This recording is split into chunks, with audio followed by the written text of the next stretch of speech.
The richest man in Babylon tells his system.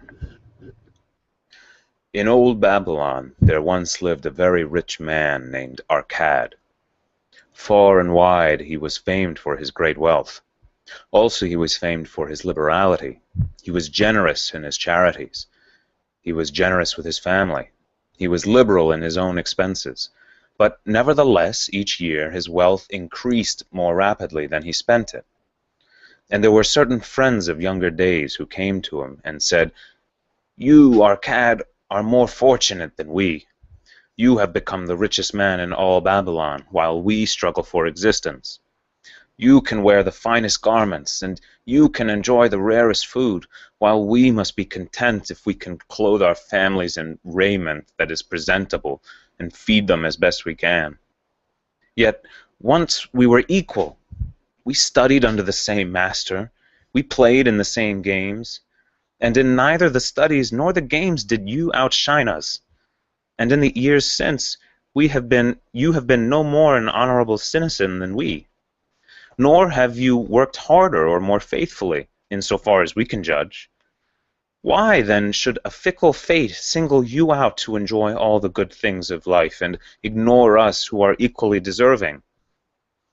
Thereupon Arcad remonstrated with them, saying, "If you have not acquired more than a bare existence in the years since we were youths, it was because you either have failed to learn the laws that govern the building of wealth, or else you do not observe them. Fickle fate is a vicious goddess that brings no permanent good to anyone. On the contrary, she brings ruin to almost every man upon whom she showers unearned gold. She makes wanton spenders who soon dissipate all they receive and are left beset by overwhelming appetites and desires that they have not the ability to gratify. Yet others whom she favors become misers and hoard their wealth, fearing to spend what they have, knowing they do not possess the ability to replace it. They further are beset by fear of robbers and doom themselves to lives of emptiness and secret misery.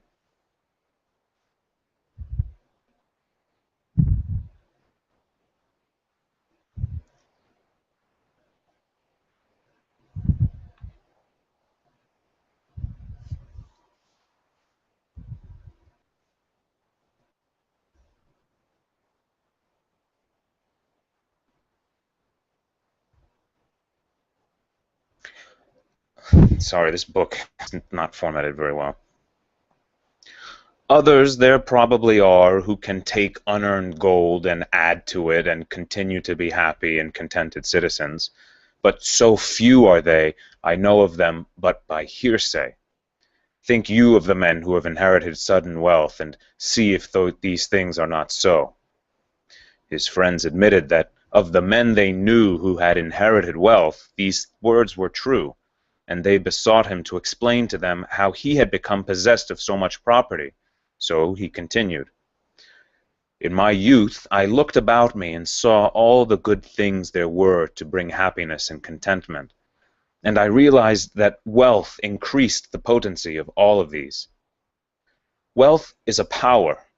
With wealth many things are possible. One may ornament the home with the richest of furnishings. One may sail the distant seas. One may feast on the delicacies of far lands. One may buy the ornaments of the gold worker and the stone polisher. One may even build mighty temples for God. One may do all these things and many others in which there is delight for the senses and gratification for the soul. And when I realized all this, I declared to myself that I would claim my share of the good things of life. I would not be one of those who stand far off, enviously watching others enjoy. I would not be content to clothe myself in the cheapest raiment that looked respectable. I would not be satisfied with the lot of a poor man. On the contrary, I would make myself a guest at this banquet of good things. Being, as you know, the son of a humble merchant, one of a large family with no hope of an inheritance, and not being endowed, as you have so frankly said, with superior powers or wisdom, I decided that if I was to achieve what I desired, time and study would be required. As for time, all men have it in abundance. You, each of you, have let slip by sufficient to have made yourselves wealthy. Oh, sorry, I read that wrong.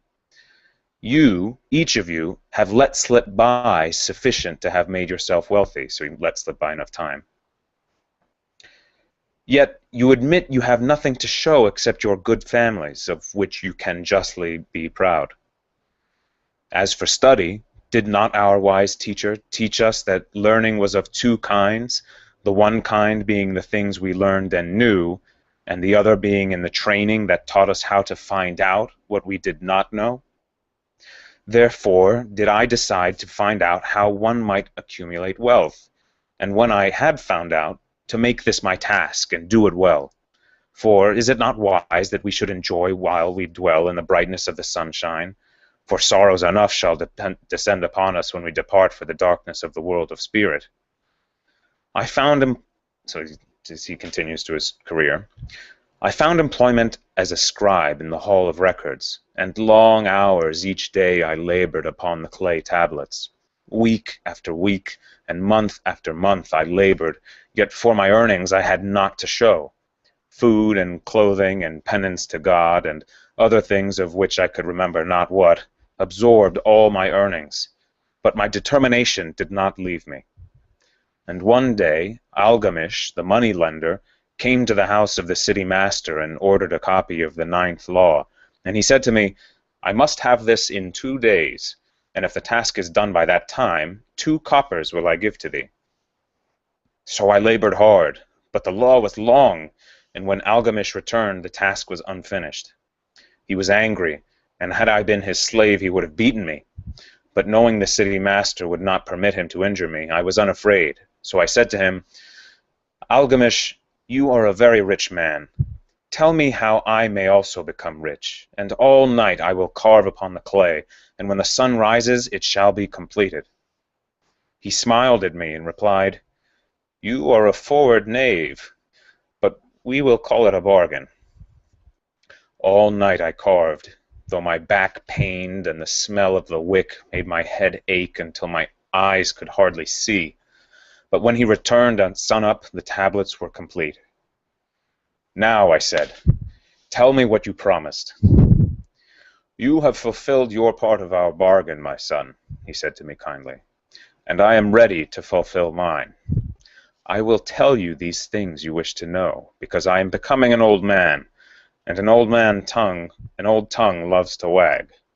And when youth comes to age for advice, he receives the wisdom of years. But too often does youth think that age knows only the wisdom of days that are gone, and therefore profits not. But remember this, the sun that shines today is the sun that shone when thy father was born, and will still be shining when thy last grandchild shall pass into the darkness. The thoughts of youth, he continued, are bright things that shine forth like the meteors that oft make brilliant the sky. But the wisdom of age is like the fixed stars that shine so unchanged that the sailor may depend upon them to steer his course. Mark you well my words, for if you do not, it will fail you. If you do not, you will fail to grasp the truth that I will tell you, and you will think that your night's work has been in vain. Then he looked at me shrewdly from under his shaggy brows and said in a low, forceful tone, I found the road to wealth when I decided that a part of all I earned was mine to keep, and so will you. Then he continued to look at me with a glance that I could feel pierce me, but said no more. Is that all? I asked. That was sufficient to change the heart of a sheep herder into the heart of a money lender, he replied. But all I earn is mine to keep, is it not? I demanded. Far from it, he replied. Do you not pay the garment maker? Do you not pay the sandal maker? Do you not pay for the things you eat? Can you live in Babylon without spending? What have you to show for the earnings of your past month? What for the past year? Fool! You pay to everyone but yourself. Dullard, you labor for others. as well be a slave and work for what your master gives you to eat and wear. If you did keep for yourself 1/10 of all you earn, how much would you have in 10 years? My knowledge of the numbers did not forsake me, and I answered, well, as much as I earn in 1 year. You speak but half the truth, he retorted. Every gold piece you save is a slave to work for you. Every copper it earns is its child that can also work for you.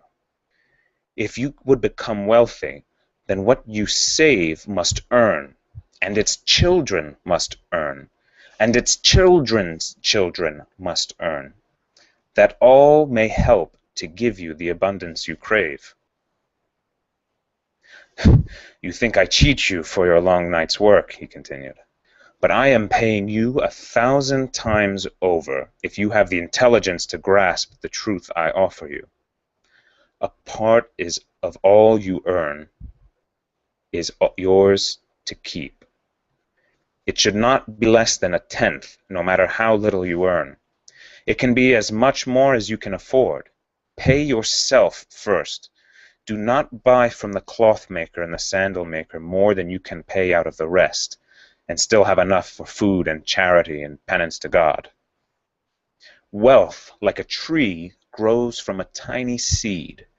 The first copper you save is the seed from which your tree of wealth shall grow. The sooner you plant that seed, the sooner shall the tree grow. And the more faithfully you nourish and water that tree with consistent savings, the sooner may you bask in contentment beneath its shade. So saying, he took his tablets and went away. Well, I thought much about what he had said to me, and it seemed reasonable, so I decided that I would try it. Each time I was paid, I took one from each 10 pieces of copper and hid it away. And strange as it may seem, I was no shorter of funds than before. I noticed little difference as I managed to get along without it. But often I was tempted, as my hoard began to grow, to spend it for some of the good things the merchants displayed, brought by camels and ships from the land of the Phoenicians. But I wisely refrained. A 12th month after Algamish had gone, he again returned and said to me, Son, have you paid to yourself not less than 1/10 of all you have earned for the past year? I answered proudly, Yes, master, I have. That is good, he answered, beaming upon me. And what have you done with it? I have given it to Asmur, the brickmaker, who told me he was traveling over the 7 seas, and in Tyre he would buy for me the rare jewels of the Phoenicians. When he returns, we shall sell these at high prices and divide the earnings. Every fool must learn, he growled. But why trust the knowledge of a brickmaker about jewels? Would you go to the bread maker to inquire about the stars? No, by my tunic, you would go to the astrologer if you had the power to think. Your savings are gone, youth. You have jerked your wealth tree up by the roots. But plant another. Try again. And next time, if you would have advice about jewels, go to the jewel merchant. If you would know the truth about sheep, go to the herdsman. Advice is one thing that is freely given away, but watch that you take only what is worth having. He who takes advice about his savings from one who is inexperienced in such matters shall pay with his savings for proving the falsity of their opinions. Saying this, he went away. And it was as he said, for the Phoenicians are scoundrels and sold to Asmur worthless bits of glass that looked like gems. But as Algamish had bid me, I again saved each 10th copper, for I now had formed the habit, and it was no longer difficult. 12 months later, Algamish again came to the room of the scribes and addressed me. What progress have you made since I last saw you? I have paid myself faithfully, I replied, and my savings I have entrusted to Agur, the shield maker, to buy bronze, and each 4th month he does pay me the rental. That is good. And what do you do with the rental? I do have a great feast with honey and fine wine and spiced cake. Also, I have bought me a scarlet tunic, and some day I shall buy me a young ass upon which to ride. To which Algamish laughed. You do eat the children of your savings. Then how do you expect them to work for you? And how can they have children that will also work for you? First get thee an army of golden slaves, and then many a rich banquet you may enjoy without regret. So saying, he again went away. Nor did I again see him for 2 years, when he once more returned, and his face was full of deep lines, and his eyes drooped, for he was becoming a very old man. And he said to me, Arcad, hast thou yet achieved the wealth thou dreamed of? And I answered, Not yet all that I desire, but some I have, and it earns more, and its earnings earn more. And do you still take the advice of brickmakers? About brick-making they give good advice, I retorted. Arcad, he continued, you have learned your lessons well. You first learned to live upon less than you could earn. Next, you learned to seek advice from those who were competent through their own experiences to give it. And lastly, you have learned to make gold work for you. You have taught yourself how to acquire money, how to keep it, and how to use it. Therefore, you are competent for a responsible position. I am becoming an old man. My sons think only of spending and give no thought to earning. My interests are great, and I fear too much for me to look after. If you will go to Nippur and look after my lands there, I shall make you my partner, and you shall share in my estate. So I went to Nippur and took charge of his holdings, which were large. And because I was full of ambition, and because I had mastered the 3 laws of successfully handling wealth, I was enabled to increase greatly the value of his properties. So I prospered much, and when the spirit of Algamish departed for the sphere of darkness, I did share in his estate as he had arranged under the law. So spake Arcad. And when he had finished his tale, one of his friends said, Well, you were indeed fortunate that Algamish made of you an heir. Fortunate only in that I had the desire to prosper before I first met him. For 4 years did I not prove my definiteness of purpose by keeping one... Oh, sorry, is this a question? For 4 years did I not prove my definiteness of purpose by keeping 1/10 of all I earned? Would you call a fisherman lucky who for years so studied that the habits of the fish that with each changing wind he could cast his nets about them? Opportunity is a haughty goddess who wastes no time with those who are unprepared.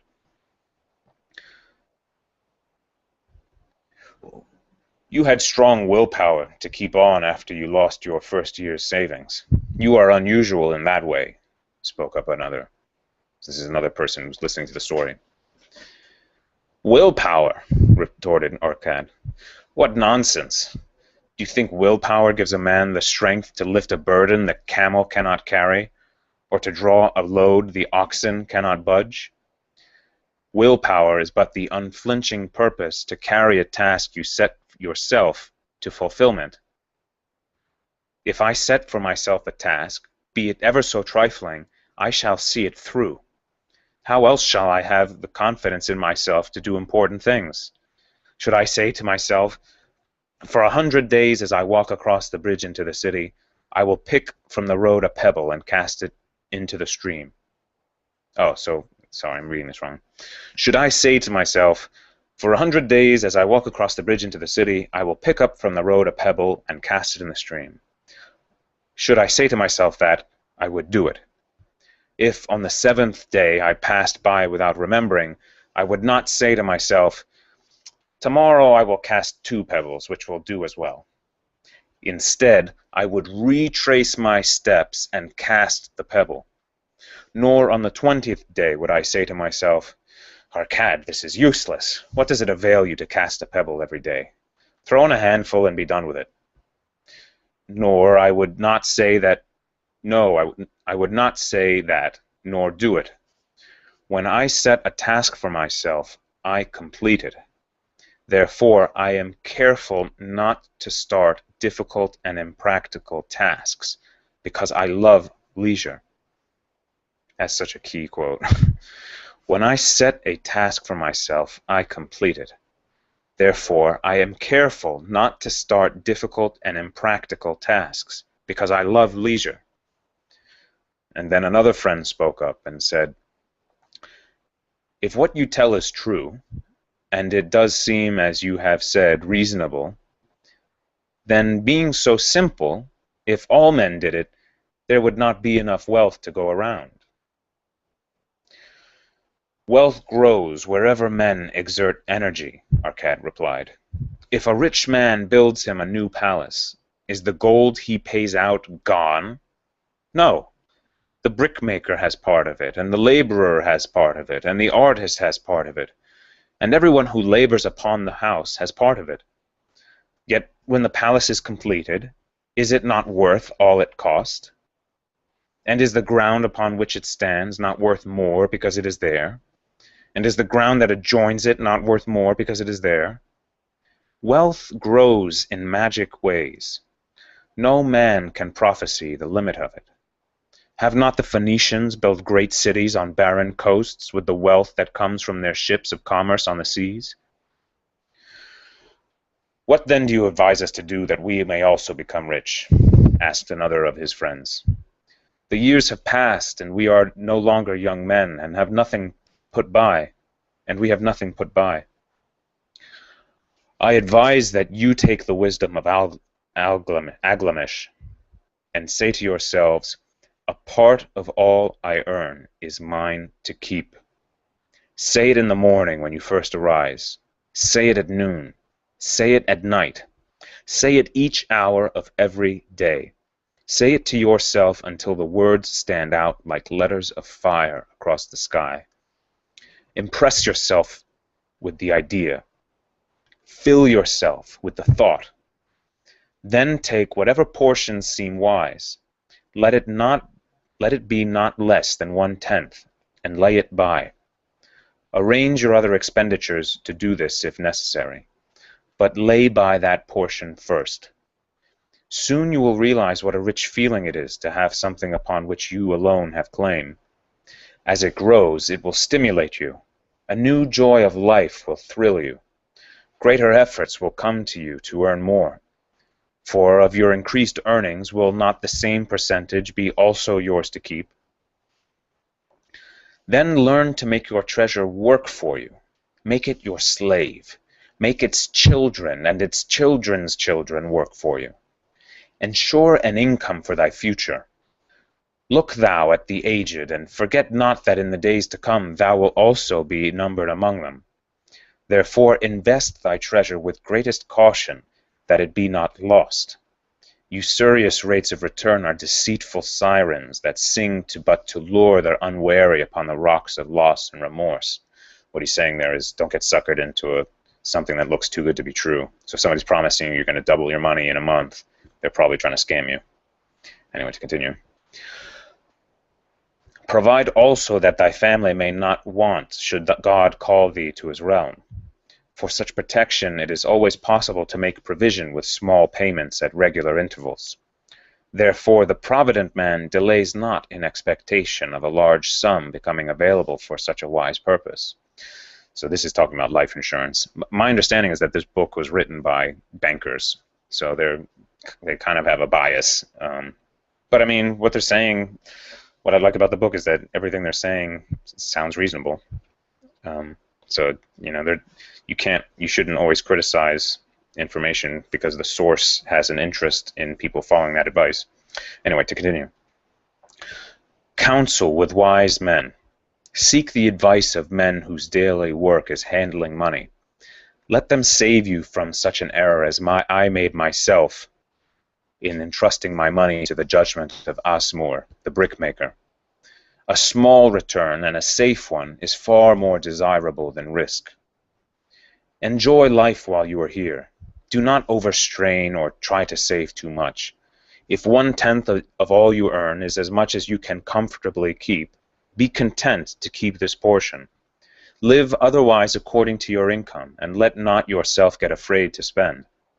Life is good, and life is rich with things worthwhile and things to enjoy. His friends thanked him and went away. Some were silent because they had no imagination and could not understand. Some were sarcastic because they thought that one so rich should divide with old friends not so fortunate.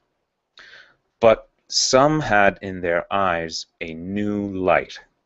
They realized that Algamish had come back each time to the room of the scribes because he was watching a man work his way out of darkness into light. When that man had found the light, a place awaited him. No one could fill that place until he had for himself worked out his own understanding, until he was ready for opportunity. These latter people were the ones who, in the following years, frequently revisited Arkad, who received them gladly. He counseled with them and gave them freely of his wisdom, as men of broad experience are always glad to do.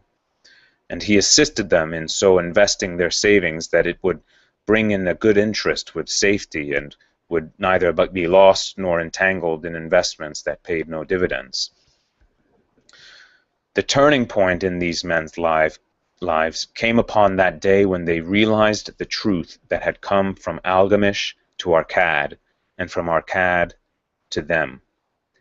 A part of all you earn is yours to keep.